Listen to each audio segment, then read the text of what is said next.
Witam serdecznie na webinarium 10 zasad efektywnego upowszechniania w nowej perspektywie programu europejskiego na lata 21 do 27.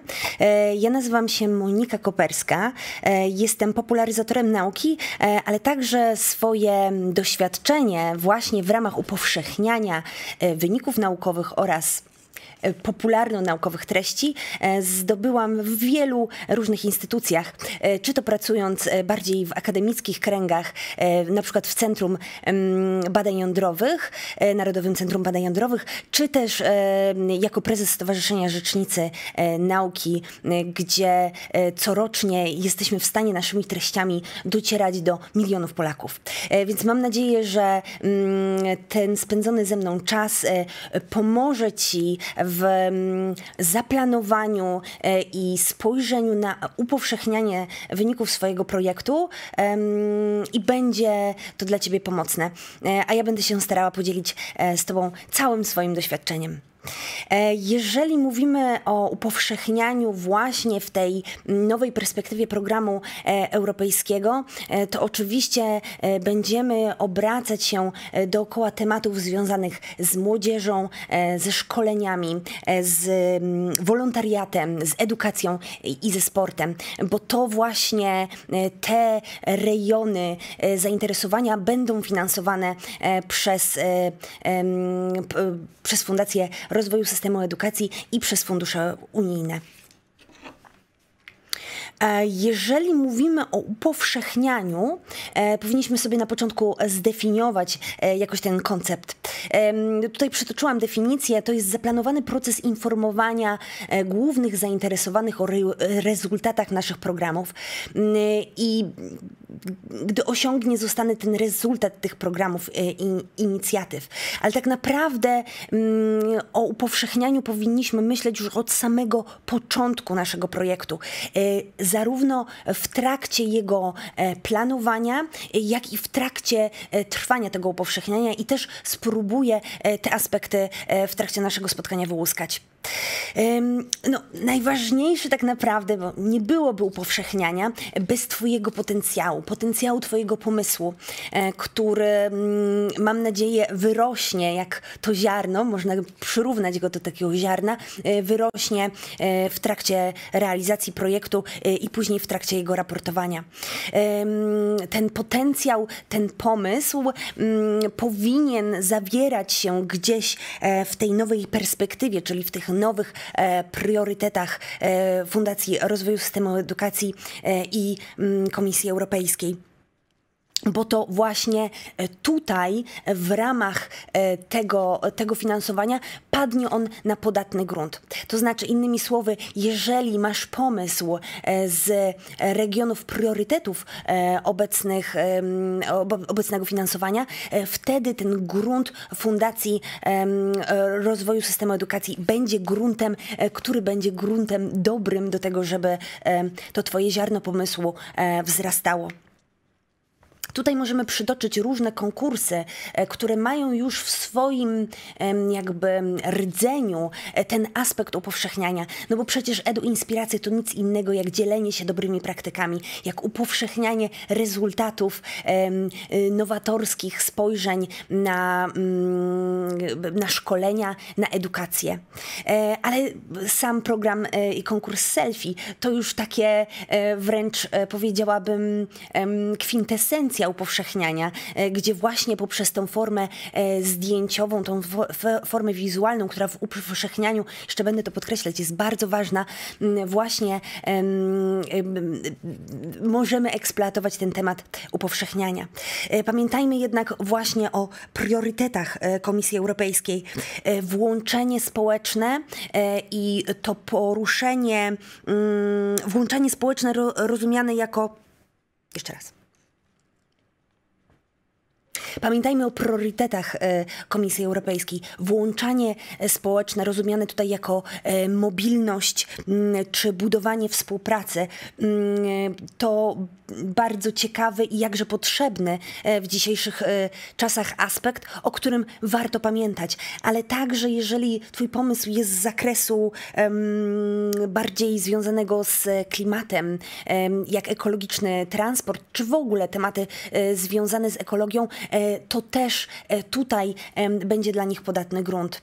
Cyfryzacja, wszelkie innowacje w edukacji właśnie drogą cyfrową, znowu to dobre miejsce, żeby tutaj je realizować i na nie starać się środki.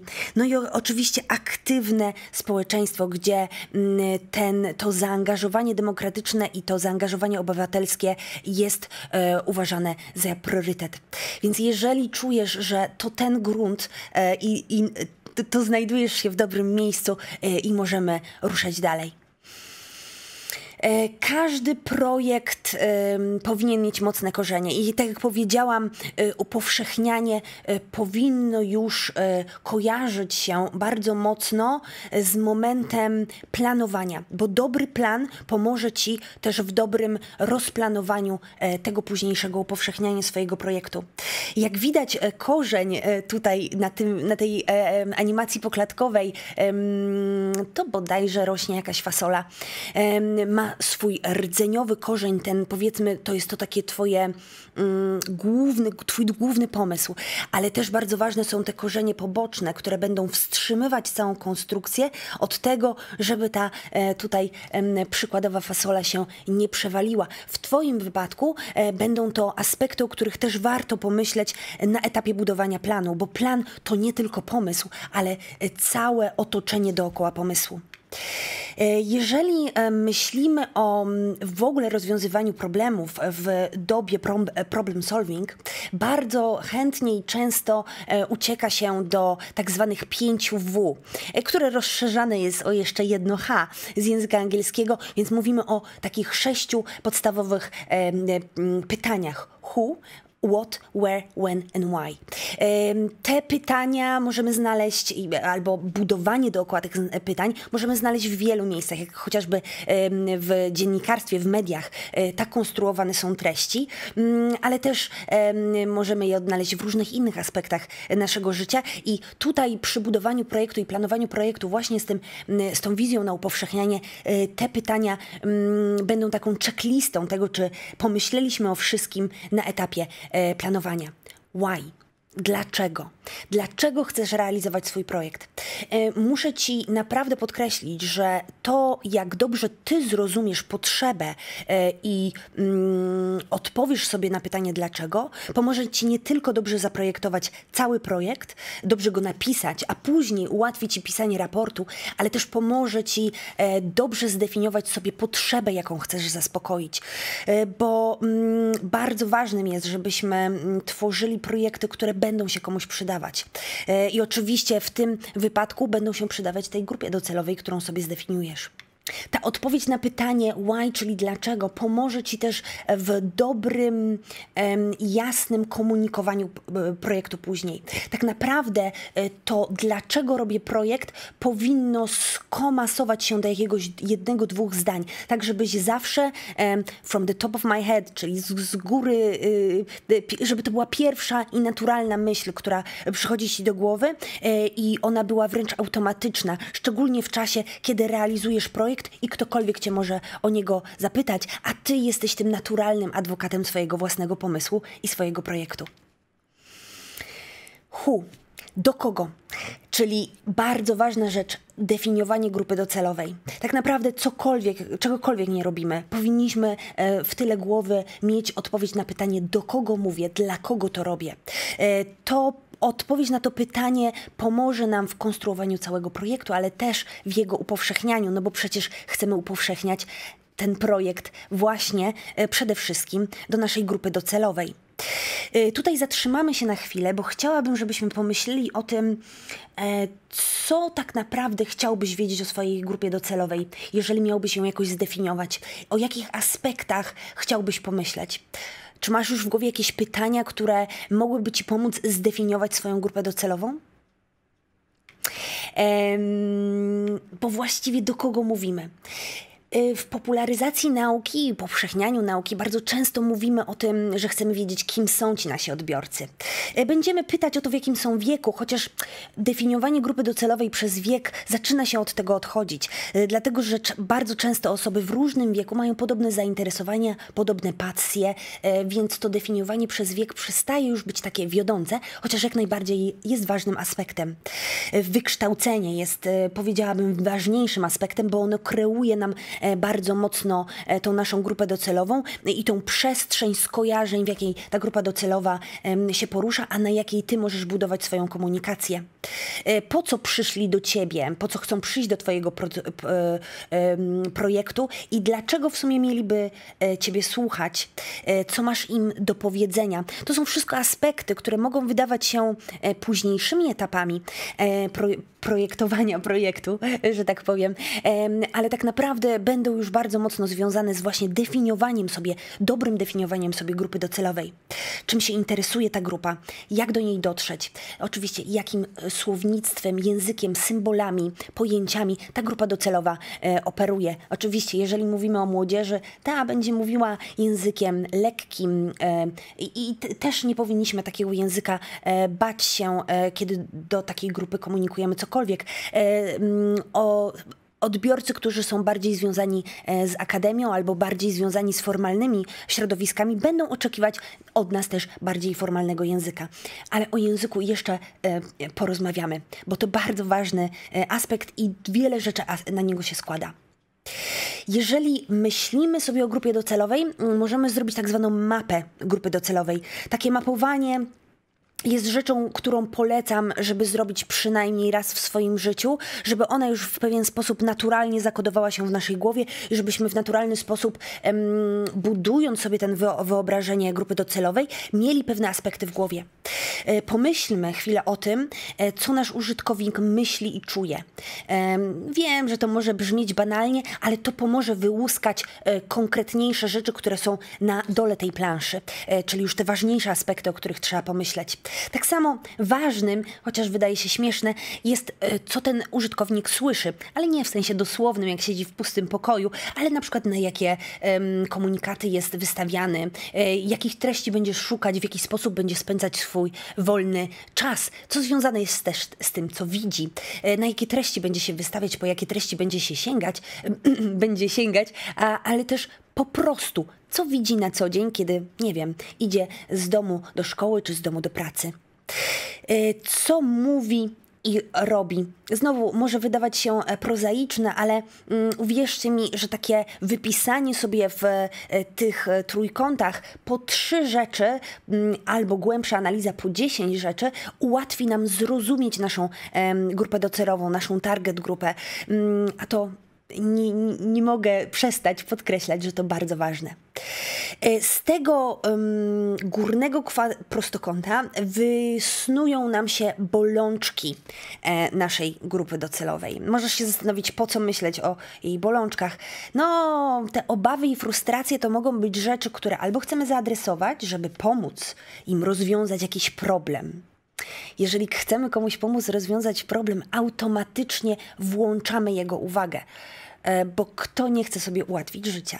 Ale z drugiej strony możemy chcieć ominąć te bolączki i frustracje, tak żeby nie stresować naszego odbiorcę. Komunikowanie przez budowanie komunikatu na emocji typu strach jest bardzo trudną rzeczą, bo automatycznie nie lubi się tej osoby, która komunikuje nam rzeczy, które nas przestraszają. I warto też o tym pamiętać. Automatycznie z tych bolączek przejdziemy sobie w korzyści. Jakie są pragnienia i przede wszystkim, jakie są potrzeby naszej grupy. To, co powiedziałam, to rozwiązywanie problemów, które wynika nam z obaw i frustracji, z bolączek, to jest rzecz, która nie tylko utrzyma uwagę naszych odbiorców, ale też przyciągnie naszych odbiorców do siebie. I bardzo dobrą praktyką jest komunikowanie swojego projektu właśnie poprzez te potrzeby, które będziemy zaspokajać właśnie tym projektem. Dobrze, dość o grupie docelowej, chociaż tak jak naprawdę cały czas mamy ją w tyle głowy przez całe to nasze spotkanie. Odpowiedzmy sobie na drugie pytanie. What? Co jest przedmiotem naszego projektu? Ten przedmiot naszego projektu pomoże nam zdefiniować, jakie problemy zostaną rozwiązane. Te problemy naszej grupy docelowej, o której przed chwilą powiedzieliśmy, jakie potrzeby zaspokojone i jaka wartość dodana zostanie wprowadzona w tą przestrzeń społeczną. Pomoże Ci też to dobrze zdefiniować grupę docelową, o czym już wcześniej mówiliśmy, a jak widzisz, te pytania będą się trochę zazębiać i tutaj warto wspomnieć też o grupach docelowych, które towarzyszą naszej grupie docelowej, dlatego że w momencie, kiedy zdefiniujesz sobie tą korową, tą podstawową swoją grupę docelową, pomyśl o jej otoczeniu. Ona nie funkcjonuje w próżni, żadna grupa docelowa. Młodzież, seniorzy, miłośnicy Netflixa. Nikt nie funkcjonuje w próżni. To zawsze będą osoby, które mają swoje otoczenie i przez to otoczenie, docierając też do tego otoczenia, możesz dotrzeć do swojej grupy docelowej, na której najbardziej Ci zależy. Bardzo fajnie przyjmuje się projekty, które nam ktoś polecił, ktoś, komu ufamy, ktoś, kto jest naszym przyjacielem, ktoś, kto jest naszą rodziną, ktoś, kto jest naszym zwierzchnikiem. Także pomyśl o swojej grupie docelowej w takim szerszym kontekście, szczególnie w kontekście upowszechniania, bo do tego szerszego kontekstu, do tej szerszej grupy docelowej będziesz chciał trafić ze swoim komunikatem, żeby dotrzeć do tego swojego rdzenia. No i oczywiście na tym etapie miej w tyle głowy też budżet, bo docieranie do grupy docelowej i odpowiedź na to, jakie problemy, potrzeby i wartości wprowadzisz w przestrzeń społeczną, to pomoże Ci też dobrze zaprojektować budżet, który jakby w każdym projekcie jest bardzo ważny. Gdzie? Nie za bardzo chodzi mi tutaj o to, gdzie będziesz wykonywać swój projekt, ale gdzie z tym projektem dążysz. Czyli zaplanuj swoje cele.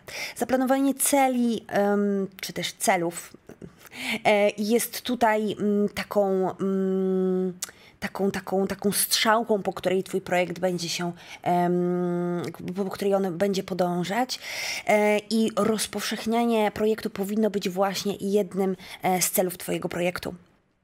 Warto też oczywiście poruszać się, myśląc o celach projektu, poruszać się w takiej konwencji tak zwanych SMART celów. Czyli tutaj będziemy mówić S od skonkretyzowany cel. Niech ich będzie kilka, ale niech one będą konkretne, żeby były mierzalne. Bardzo ważne są efekty weryfikacji Twoich celów i o nich też jeszcze będziemy mówić. Ważne, żeby był atrakcyjny, no bo w jakiś sposób musi się wyróżniać. Rzeczywisty, czyli żeby był w zasięgu nie tyle może Twoich możliwości, bo nie chcę Cię tutaj tak mocno ograniczać, ale żeby był w zasięgu planów Twoich możliwości. Czyli żebyś Ty był w stanie zaplanować rzeczywisty i realny sposób realizacji tych projektów. No i oczywiście, żeby te cele były terminowe. I tutaj w naturalny sposób przejdziemy sobie do kolejnego aspektu, czyli kiedy. I znowu, nie chodzi mi o porę roku, kiedy będziesz realizować swój projekt, co też jest, nie umniejszam temu, bardzo, bardzo ważne i może znaleźć się chociażby w celach, ale może też znaleźć się w dobrze skonstruowanym harmonogramie, bo właśnie o ten mi chodzi, kiedy mówię o tym what, czyli when, czyli kiedy. Rozpowszechnianie projektu powinno się zacząć już na początku projektu, co już podkreślałam, ale będę cały czas podkreślać, bo tak naprawdę już pierwszym sukcesem do zakomunikowania może być to, że rozpocząłeś projekt i chcesz budować swoją grupę docelową, swoją grupę odbiorców od samego początku realizacji swojego projektu. Zaplanuj sobie w tym właśnie harmonogramie zarówno bierne rozpowszechnianie swojego projektu, jak i czynne rozpowszechnianie. Co mam na myśli, jeśli chodzi o bierne? No, bierne to jest po prostu promowanie projektu i też promowanie jego wyników. Coś, w co po prostu nikt się nie może zaangażować, a jest po prostu odbiorcą tych treści.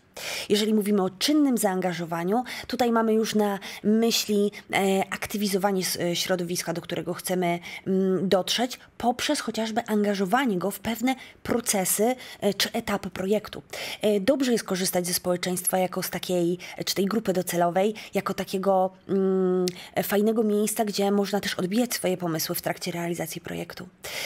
Czyli ewaluacja, czy też w ogóle na samym końcu ewaluacja wyników w postaci ankiety, wyników swojego projektu w postaci ankiety, które absolutnie przydadzą Ci się przy konstruowaniu raportu takiego projektu. No i oczywiście możliwość dostosowywania się projektu do grupy docelowej w miarę tego, jak zmieniają Ci się pewne założenia w trakcie swojego projektu i fajnie też sobie w projekcie dać pewne, w tym harmonogramie tak go ułożyć, żeby było pewne takie przestrzeń do tego, żeby pewne rzeczy mogły zostać zmodyfikowane, pewne rzeczy mogły zostać wdrożone z tych rzeczy, które wyszły na przykład we wcześniejszych etapach projektu. Oczywiście to może nie aplikować się do wszystkich, ale w tyle głowy tą taką mobilność i swobodę chciałabym Ci zaznaczyć. How, czyli jak, czyli konkrety. Odpowiadając sobie na to pytanie, musisz już myśleć o narzędziach konkretnych, o konkretnych działaniach, o konkretnych produktach, tak można nazwać rezultaty Twojego projektu. No i oczywiście bardzo ważne o tych wskaźnikach efektywności, które pomogą nie tylko stworzyć raport w późniejszym czasie, ale też pomogą Tobie sprawdzić, czy jesteś na dobrej drodze do tego, żeby projekt zrealizować. Tutaj powinieneś pomyśleć o tym, jakimi kanałami chcesz dotrzeć do swojej grupy docelowej, jakimi będziesz rozpowszechniać też wyniki swojego projektu, bo w tym aspekcie upowszechniania to jest bardzo ważne. I zatrzymajmy się tutaj na chwilę. Polecam od samego początku projektu budować już społeczność dookoła swojego projektu. Fajnie, jeżeli ten projekt będzie rozłożony w czasie, bo wtedy pozwoli Ci to zbudować większą rozpoznawalność swojego projektu i można nazwać to wręcz marką tego projektu. Dlatego załóż profile na mediach społecznościowych, oczywiście Facebook, YouTube, jeżeli będziesz dostarczać takie treści. Instagram, bardzo fajny, wizualny, bardziej wizualne medium społeczne i nie bójmy się też TikToka, szczególnie jeżeli chcemy dotrzeć do młodych osób, bo dla nich, no, że tak powiem, TikTok to jest taka studnia czasu, w którą codziennie wpadają. I też nie bój się budować społeczność na Google, czyli miej stronę internetową, jasny taki landing page, czyli miejsce, gdzie ktoś może wylądować, w jasny sposób Ciebie odszukać i Twój projekt i przede wszystkim, gdzie będzie wiedział, jak się z Tobą skontaktować i będzie wiedział, czego może od Ciebie oczekiwać i o co może zapytać. Zaplanuj płatną promocję na tych wszystkich mediach społecznościowych czy na tych platformach. Każda z tych platform pozwala na takie działania i ta płatna promocja bardzo fajnie potrafi czasami dotrzeć do tej grupy docelowej i do tych grup okalających Twoją grupę docelową. Może na przykład na Google nie możesz zrobić tego tak precyzyjnie, ale już Facebook pozwala tak mocno tam lawirować tymi hashtagami, gdzie chcesz docierać, że naprawdę można czasami dotrzeć bardzo, bardzo głęboko. I nie bój się z płatną promocją, jeżeli chcesz dotrzeć do bardzo konkretnej grupy, to wtedy te zasięgi faktycznie będą mniejsze. Czyli jeżeli chcesz liczyć na duże zasięgi, wtedy pamiętaj, że zdefiniowanie tej grupy musi być takie mniej konkretne, ale też warto w trakcie projektu być elastycznym i dostosowywać sobie te promocje, czyli te tagi i te tam podgrupy, do których chcesz się reklamować. I oczywiście najważniejsze w tym wszystkim, regularnie zasilaj konta treścią. To czasami w trakcie realizacji projektu bywa trudne, zdaję sobie z tego sprawę, dlatego warto w trakcie projektu zaplanować kilka miejsc, gdzie będziesz zbierać treści. Zaplanuj sobie jeden dzień sesji zdjęciowej, gdzie porobisz wszystkie zdjęcia na Instagram, albo ich większość. 2 dni na kręcenie filmów na YouTube, które będziesz wypuszczać w ramach projektu.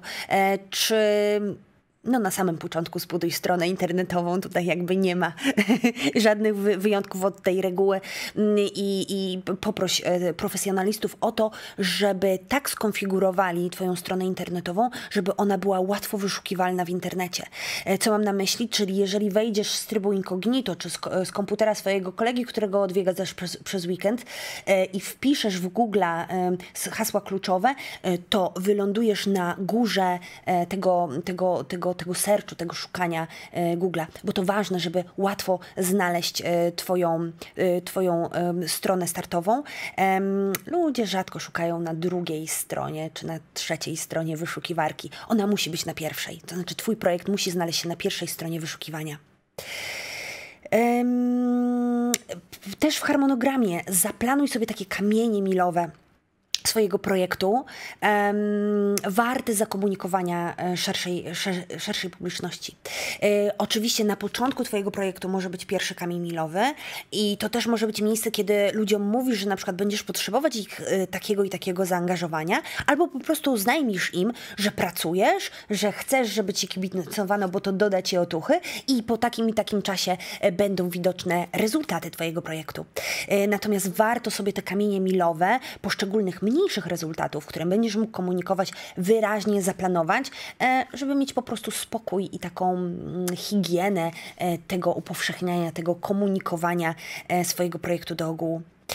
Bądź czujny i obserwuj trendy. Jeżeli masz projekt związany z, nie wiem, edukacją cyfrową i nagle wszyscy jesteśmy zamknięci w domach i zaczynamy tą edukacją cyfrową przez internet się praktycznie tylko posługiwać, to wskocz w te trendy i pokaż, że ty właśnie nad czymś teraz pracujesz, albo może już upowszechniaj jakieś pierwsze rezultaty swoich projektów, dlatego że wejdziesz w tą niszę czasową, kiedy ludzie będą częściej i gęściej googlować oraz wyszukiwać treści właśnie, które są związane z danymi trendami. No i oczywiście, jeżeli chcesz komunikować szerzej, no to pojawia się pytanie, jakie medium wybrać. I nie mam tutaj na myśli portali społecznościowych, bo to jest osobna sprawa, którą powiedzmy, że zamknęliśmy. Mam tutaj na myśli szersze media. I wychodzenie do takich mediów to powinny też być miejsca, które powinieneś sobie jako kamienie milowe zaplanować w swoim projekcie. Nie twierdzę, że każdy projekt wymaga konferencji prasowej, ale nie warto się jej bać. To są bardzo przyjazne, znowu takie które można zamknąć w jednym dniu, eventy, które mogą pomóc ci skupić media dookoła siebie. Fajnie, faktycznie media przyjdą, faktycznie jeżeli coś się dzieje, czyli jeżeli na przykład w trakcie tych rezultatów budujesz coś, jakąś pomoc szkoleniową i masz dookoła siebie właśnie tam te ręce do roboty, czyli tą swoją grupę docelową skupiasz w jednym miejscu i wy wszyscy razem coś robicie. Wtedy media na pewno będą chciały przyjść i poobserwować was przy pracy, bo po prostu będą mieli ładne zdjęcia, czy też ładne przebitki do komunikowania później w swoich już domenach. No myśląc o mediach, możesz myśleć o radiu, możesz myśleć bardziej o prasie pisanej, możesz myśleć o telewizji. I warto odnaleźć też przestrzeń, w której ty się najlepiej czujesz, bo wychodzenie poza swoją strefę komfortu może być oczywiście czymś, na co chcesz się porywać i jak najbardziej do tego zachęcam, ale warto też znaleźć miejsca, gdzie po prostu to upowszechnianie będzie sprawiać ci przyjemność, bo przecież twój projekt sprawia ci przyjemność, a te emocje, które pozwoli ci przenieść to medium, które wybierzesz, najfajniej będą rezonować z twoją grupą odbiorców. Ale nie bój się też eksperymentować. Myśląc o mediach, myślę trochę szerzej. Możesz na przykład spróbować upowszechniać rezultaty swoich projektów na jakichś festiwalach, na piknikach naukowych, jakichś uniwersytetach dzieci czy uniwersytetach trzeciego wieku, wieku, wchodzić we współpracę z instytucjami, które już w pewien sposób mają tą twoją grupę docelową skumulowaną w jednym miejscu i tam po prostu tworzyć odpowiednie eventy, które będą poświęcone twojemu projektowi. A można też iść szerzej i na przykład zacząć używać humoru czy aktorstwa, żeby spopularyzować i upowszechnić twoje rezultaty właśnie z takimi instytucjami, które dedykowane są takim działaniom. Nie bójmy się eksperymentować. To na pewno, jak długo nam to oczywiście sprawia przyjemność, to warto. Oczywiście można by zapytać się, no dobrze, ale już sobie wybiorę tą swoją wymarzoną gazetę, czy tą wymarzoną audycję w radiu, jak się tam dostać? Polecam nawiązać kontakt z dziennikarzami, których ty personalnie lubisz, czytasz, słuchasz czy oglądasz. Pisanie do mediów jest rzeczą, na którą na pewno trzeba zaplanować więcej niż jeden wieczór, bo może się okazać, że pierwszy mail czy pierwszy numer telefonu to zupełnie nie będzie dobry adres. Ale bądźmy konsekwentni tym. Jak będziemy pukać do drzwi, w końcu one nam się otworzą. Oczywiście uderzaj do tych mediów, które docierają do twojej grupy docelowej. No i tutaj dwie bardzo ważne rzeczy. Po pierwsze, możesz w swoim budżecie swojego projektu zaplanować sobie pieniądze na to, żeby promować swój projekt, czy też właśnie zaplanować jakiś artykuł w jakiejś branżowej gazecie, czy reklamę na jakimś portalu internetowym. To wszystko są rzeczy, które jak najbardziej można kupić i praktycznie wszystkie media takie sponsorowane rzeczy upowszechniają. Z drugiej strony, żeby dostać się do mediów, możesz też bardzo mocno cisnąć swoje social media. Mój kolega niedawno otworzył program, swój kanał na YouTubie i słuchaj, bodajże, nie chcę skłamać, ale z drugim albo trzecim filmikiem trafił do Teleekspresu. Dlaczego? Dlatego, że w tym było całe jego serce i tak bardzo rozkochał w sobie tą swoją publiczność, którą skupił, która na początku była nikła, którą skupił dookoła swoich mediów społecznościowych, że ktoś z nich był w redakcji Teleekspresu i doszedł do wniosku, że to będzie fajny temat właśnie dla tego medium. Więc nie bój się wprost pytać, prosić na swoich social mediach, że chcesz po prostu, żeby twoje treści poleciały dalej i prosisz o to właśnie tych swoich followersów, czyli osoby, które cię obserwują. To byłby... Tu na tym etapie, powiedzmy, zamykamy to takie projektowanie swojego projektu i myślenie właśnie w takich kategoriach planu. No ale żeby dobrze komunikować swój projekt, to przede wszystkim cała praca związana z tym, jak go realizujesz i później raportujesz. Zastanówmy się właśnie, co zrobić, żeby to nasiono, jakim jest pomysł na twój projekt, nie tylko miało dobre korzenie, ale też żeby wzrastało i każdy kolejny liść upowszechniania stawał się coraz szerszy i coraz bardziej efektywnie, no, w przypadku rośliny, produkował cukier, ale to może za daleko poszłam z tym porównaniem, ale wiesz, o co mi chodzi, żeby te upowszechniania twojego projektu były efektywne. Więc jak to robić, żeby robić to efektywnie? Po pierwsze, teraz będzie 10 punktów. Po pierwsze, konstrukcja. Jeżeli po lewej stronie to jest obszar twoich doświadczeń, a po prawej stronie to jest obszar doświadczeń twojej grupy docelowej, zacznij gdzieś, gdzie te obszary się przecinają. Łatwiej będzie wtedy twoich odbiorców przeciągnąć na twoją stronę. Mówię o upowszechnianiu twojego projektu cały czas, tak żebyś wyjaśnił mu, na czym ten projekt polega, do czego się przydaje i tak dalej, opowiedział coś o tym projekcie i później wyprowadził ich z powrotem do ich strefy, którą dobrze znają, czyli powiedział im, do czego im tak naprawdę on się przyda, jakie potrzeby im zaspokoi i w jakiej sferze będzie dla nich przydatny. Bardzo dużo komunikacji, absolutnie prawie wszystkie wykłady na Akademii mają zupełnie inną konstrukcję. Zaczynają się w miejscu, bo tak, przechodzą przez tą naszą sferę doświadczeń i kończą się tym, bo to będzie na egzaminie. Oczywiście nie mówię, nie twierdzę, że nie ma cudownych wykładowców i bardzo się cieszę z tego, że jest coraz więcej cudownych nauczycieli, którzy traktują edukację z pasją i pokazują ten aspekt życiowy tego, co kształcą. Natomiast uświadommy sobie, że ten schemat, który teraz jest pokazany, jest schematem niepoprawnym. Dostosuj język. Mówiliśmy o grupie docelowej. Jej zdefiniowanie pomoże nam dostosować język. Teraz troszeczkę takiego nerdowej wstawki. Nie miałam na myśli tego języka, a raczej to, jak mierzyć trudność języka. Anglicy zapoczątkowali ten proces swoim tak zwanym indeksem mglistości, czyli fog index. Ten niestety nie do końca aplikuje się do języka polskiego, dlatego że nasz język ma o wiele dłuższe słowa, które wywodzą się z łaciny, o wiele dłuższe zdania i Fog Index po prostu nie oddawał tej trudności tekstu. Na to przyszedł profesor Pisarek, który dostosował odpowiednie wzory w latach 70. tak, żeby tą specyfikę języka polskiego bardziej oddać. Ale jego wskaźniki mierzalności trudności tekstu jeszcze nie były doskonałe. I tutaj polecam Ci jasnopis.pl. To jest strona, którą na pewno pokochasz w momencie, kiedy będziesz konstruować treści na swoją stronę internetową, konstruować posty, czy też artykuły pisać w trakcie upowszechniania. Dlatego, że jak widzisz tutaj tych przyczynków, które składają się na to, jak trudny jest tekst, jest bardzo dużo.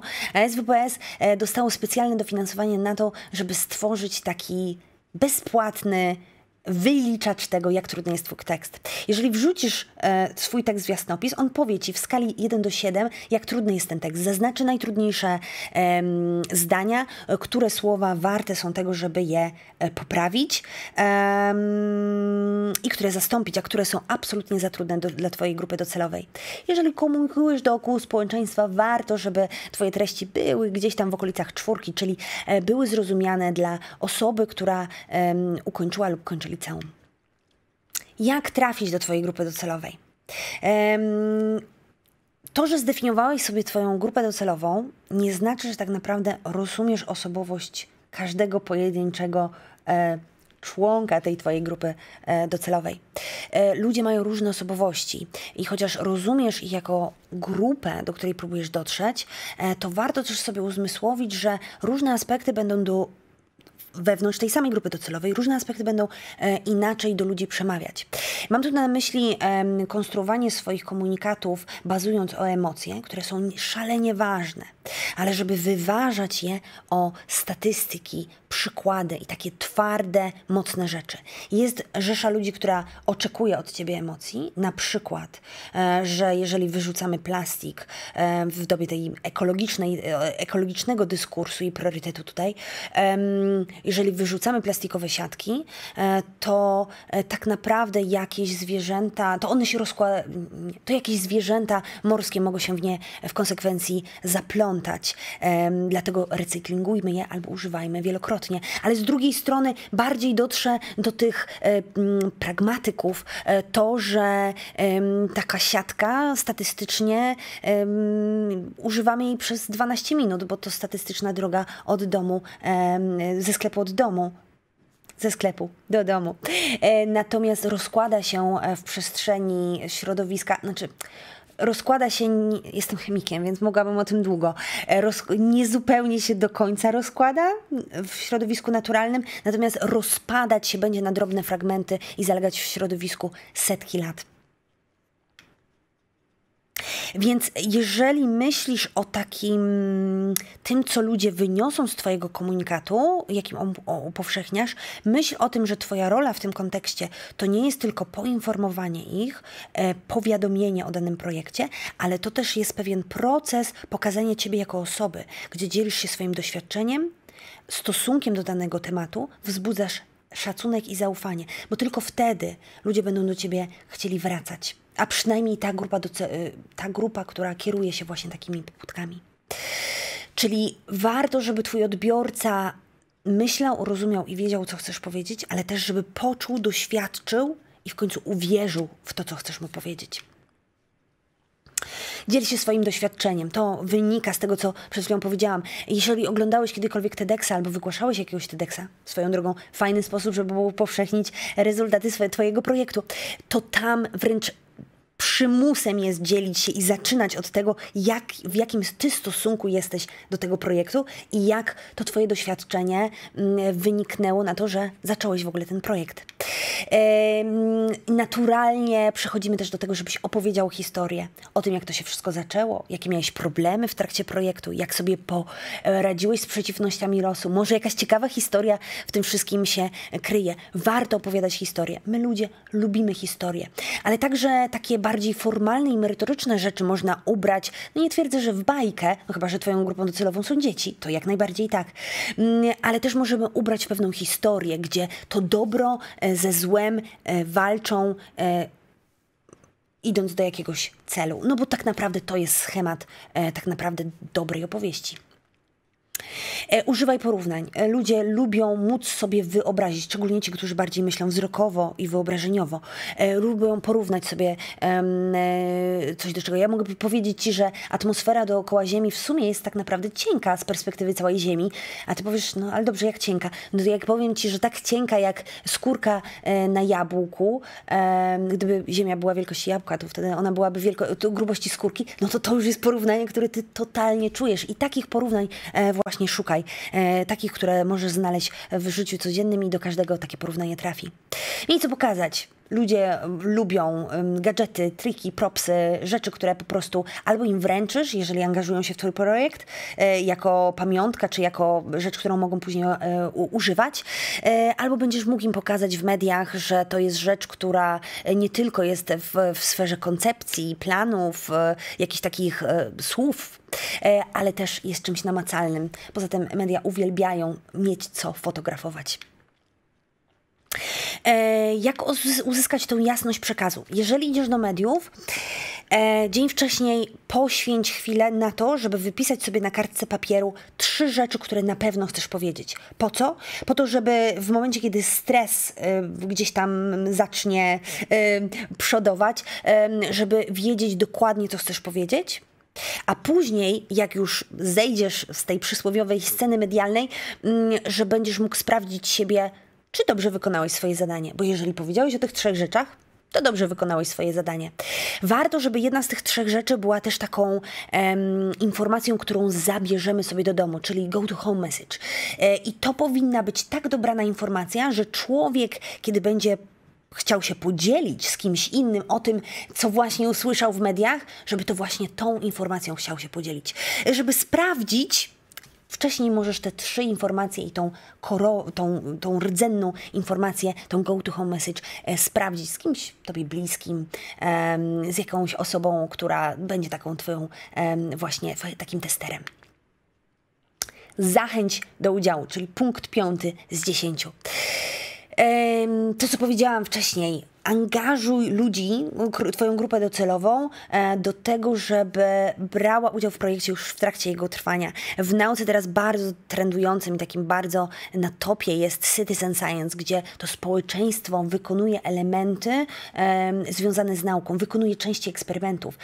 Na swoje smartfony ściąga na przykład aplikacje, które mierzą promieniowanie kosmiczne, albo monitoruje powietrze na swoim balkonie za pomocą przysłanych odpowiednich mierników.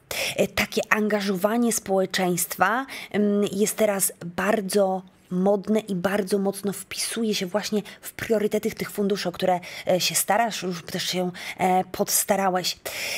I bardzo dobrze będą wyglądać w ewaluacji twojego projektu i też w raporcie. Myśląc o angażowaniu ludzi, pamiętaj też o tym, żeby stworzyć przestrzeń, gdzie ci ludzie będą mogli dyskutować. Oczywiście w naturalny sposób to może być Facebook, ale może chcesz stworzyć do tego jeszcze lepszą przestrzeń, czy Instagram, prawda, znaczy Facebook czy Instagram, ale może chcesz stworzyć do tego lepszą przestrzeń.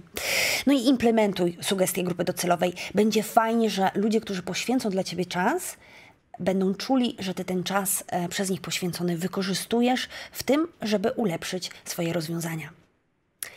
Dziel się, ale przede wszystkim bezpłatnie. Znowu w nauce jest teraz super podkreślane open access, ale też jeżeli mamy dotrzeć, idąc za priorytetami tych funduszy, jeżeli mamy dotrzeć do Europejczyków z naszymi rozwiązaniami i faktycznie zmienić to postrzeganie społeczne pewnych problemów, to musimy to robić za darmo. Dlatego zadbaj o to, żeby efekty projektu były dostępne i żeby raport z twojego projektu był publiczny, bo tak naprawdę projekt kończy się dopiero wtedy, kiedy raport już jakiś czas sobie powisi w przestrzeni internetowej. Eksperymentuj. Pomyśl, pobrainstormuj, zastanów się, jak możesz uatrakcyjnić, wyróżnić swój pomysł nie tylko w projekcie, ale na upowszechnianie tego projektu. Takimi 2 przykładami, które mogę się pochwalić z własnego doświadczenia, to jak zaczęliśmy popularyzować naukę w stowarzyszeniu razem z komikami ze Stand Up Polska. Wyniknęły z tego bardzo fajne współprace i tak zwany stand-up naukowy, z którym później jeździliśmy po Polsce i który cieszył się niesamowitym zainteresowaniem, a nigdy nie wyobrażałam sobie, że na festiwalu typu Pyrkon będę, czyli sci-fiowym, będę występować z komikami na scenie, rozśmieszając ludzi, przy okazji rozbudzając ich ciekawość. Z drugiej strony popularyzując, idziemy na przykład bardzo często w takie formy art and science, ale w tym konkretnym przykładzie pobawiłam się w aktorkę i nie tylko prowadziłam dokument, ale też odgrywałam rolę jednej z historycznych postaci. Po co? Żeby uatrakcyjnić ten popularno-naukowy content i muszę powiedzieć, że nie tylko dobrze się przy tym bawiłam, ale też odbiór tego jest bardzo pochlebny. Więc eksperymentuj. Niekonwencjonalne formy są tylko po to, żeby się wyróżnić. Wizuale. Bardzo ważna rzecz. Na etapie planowania projektu, harmonogramu i budżetu zaplanuj sobie grafika. Przecież to nie ty musisz rysować te wszystkie rzeczy, zaplanować sobie logo, ale grafika nie tylko do strony, ale też na przykład do jakichś infografik, które mogą być jednymi z form upowszechniania twojego projektu. W tym momencie ta przestrzeń, szczególnie social mediów, myśli bardzo obrazkowo i to memy, komiksy i różnego pomysłu infografiki będą się sprawdzać i będą dalej szerowane, czyli twoje zasięgi będą mogły być jeszcze większe. Tutaj przykład właśnie tego typu myślenia, czyli jak w ramach kampanii społecznej Ja Dowodzik Jest, z Małą Psychologią, z rysowniczką Herzyk, Stowarzyszenie Rzecznicy Nauki tworzyło właśnie takie infografiki do tego, żeby pomóc społeczeństwu nauczyć się krytycznego myślenia i chociażby zapoznać z erystyką i błędami poznawczymi. Już prawie kończymy, ale bardzo ważna rzecz. Szanuj różnorodność.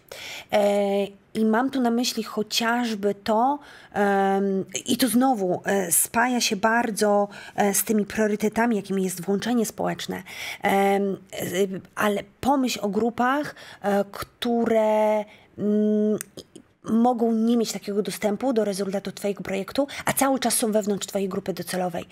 Warto, żeby umożliwić tym grupom dotarcie i czerpanie garściami z twoich rezultatów. I ostatni punkt, o którym już trochę wspominałam, ale nie bój się ewaluacji. I to takiej ewaluacji, która będzie prowadzić do tego, że ty w trakcie projektu będziesz zmieniać te grupy docelowe z tą promocją, którą będziesz docierać na przykład na Facebooku czy na Google. W tym, żeby zobaczyć, czy ta promocja i upowszechnianie twoich zadań i rezultatów idą w dobrym kierunku, pomogą ci dobrze zaplanowane wskaźniki efektywności. Bardzo ważne, żeby one były realne, zaplanowane w sposób też smart. Bardzo ważne, żeby były w sposób realny i taki, który ułatwi ci realizację twojego projektu, a nie utrudni ci pisanie raportu. No i tak naprawdę to już tyle mam dla ciebie na dzisiaj. Zostawiam cię z tą animacją wzrastającego nasiona. Mam nadzieję, że twój projekt który na razie jest w zalążku, będzie miał świetny fundament w postaci korzeni i wrośnie na bardzo dużą i piękną inicjatywę społeczną, bo skoro jesteś tutaj i słuchasz tego webinarium, to znaczy, że ten pomysł już padł na dobry grunt, jaką jest właśnie Fundacja Rozwoju Systemu Edukacji. I na sam koniec chcę Cię zostawić jeszcze z takim, ja jestem idealistką, więc idealnym zdaniem. Świat można zmieniać ideami, ale tylko takimi, o których ludzie się dowiedzą. Więc proszę, powodzenia, upowszechniaj.